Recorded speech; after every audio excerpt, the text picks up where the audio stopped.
పెద్దలందరికీ నమస్కారాలు. ముఖ్యంగా నేను 35 సంవత్సరాల నుంచి టీచర్గా, తర్వాత రకరకాల పోస్టుల్లో పనిచేశాను. కానీ అన్నిటికంటే ఇష్టమైన వృత్తి చదువు చెప్పడం. అది ఈ రోజు కూడా చిన్న అవకాశం వచ్చినా, ఎక్కడ మానిటరింగ్ పోయినా నేను టీచర్ల లోపాలు చూడటం కాదు, నేను ఒక అరగంట చదువు చెప్పి ప్రశాంతంగా పిల్లలతో గడపడానికి ఇష్టపడతాను. ఇప్పుడు చదువు చెప్పే విధానంలో ముఖ్యంగా 4 రకాలు ఉంటాయి. ఒకటి ఏంటంటే జస్ట్ బోధిస్తారు, ఇంకొక రకం ఏంటంటే కొందరు వివరిస్తారు, కొందరు టీచర్లు ఏంటంటే ఇంకా దాన్ని బాగా విశదీకరిస్తారు. అందరికంటే గొప్ప ఉపాధ్యాయుడు ఎవరంటే చదువు చెప్పడంతో పాటు ఆ పిల్లల్లో స్ఫూర్తిని నింపుతారు. అంటే ఇక్కడికి మన సీనయ్య సెలెక్ట్ చేసిన వాళ్ళందరూ అటువంటి స్ఫూర్తి నింపిన ఉపాధ్యాయులని నేను నమ్ముతున్నాను. ఎందుకంటే సీనయ్య గురించి నాకు బాగా తెలుసు. 10 రకాలుగా వెరిఫై చేస్తారు. ఇప్పుడు మా సీనియర్ అన్నగారు సుభాని, అతను ఏ అవార్డు కూడా కోరుకోడు. అతన్ని మారుమూల గ్రామాలు ఉండే వ్యక్తిని ఐడెంటిఫై చేశారంటే దాంట్లో నాకు ఆ గొప్పదనం కనిపిస్తుంది. అలాగే సర్దారు, ఇంకా అందరూ నాకు తెలిసిన ఉపాధ్యాయులే.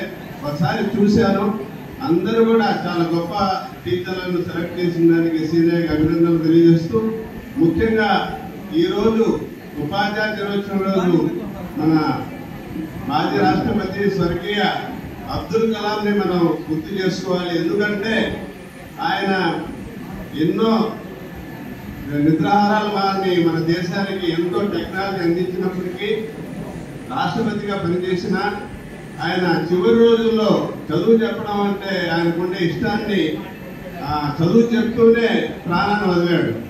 అలాగే మా గురువు గారు మహబూబ్ సాబ్ హెడ్ మాస్టర్, ఆయన కూడా రిటైర్డ్ అయిన కూడా చదువు చెప్తూనే చనిపోయాడు. పిల్లలకి దగ్గర తీసి, అంటే ఆ టేస్ట్ చదువు చెప్పడం ఉండేటువంటి ఆనందం అనుభవించిన టీచర్లకు అర్థమవుతుంది. అలాగే నేను ఈ రోజే చూశాను, ఒక భౌతిక శాస్త్రంలో నోబెల్ బహుమతి తీసుకున్నటువంటి అబ్దుల్ కలీం అనేటువంటి పాకిస్తాన్ శాస్త్రవేత్త మన ఇండియాలో ఒక ఫిజిక్స్ టీచర్ దగ్గర చదువుకొని ఆయన నుంచి స్ఫూర్తి పొంది సైంటిస్ట్ అయ్యాడు. ఆయన అవార్డు తీసుకుంటానే ఇండియాకి వచ్చి కలకత్తాలో ఆయన ఇంటికి వెళ్ళి పాదావందనం చేసి అవార్డు మీదే గురువు గారు అని చెప్పారు. అంటే దీన్ని బట్టి ఒక స్ఫూర్తి నింపేటువంటి టీచర్ నుండి పిల్లలు, స్టూడెంట్స్ ఎంతగా గుర్తు పెట్టుకుంటారనేది అర్థమవుతుంది. అలాగే ఇది ఐక్యరాజ్య సమితి ఈ ప్రపంచ ఉపాధ్యాయ దినోత్సవాన్ని ఈరోజు 100 దేశాల్లో జరుపుకుంటున్నారు.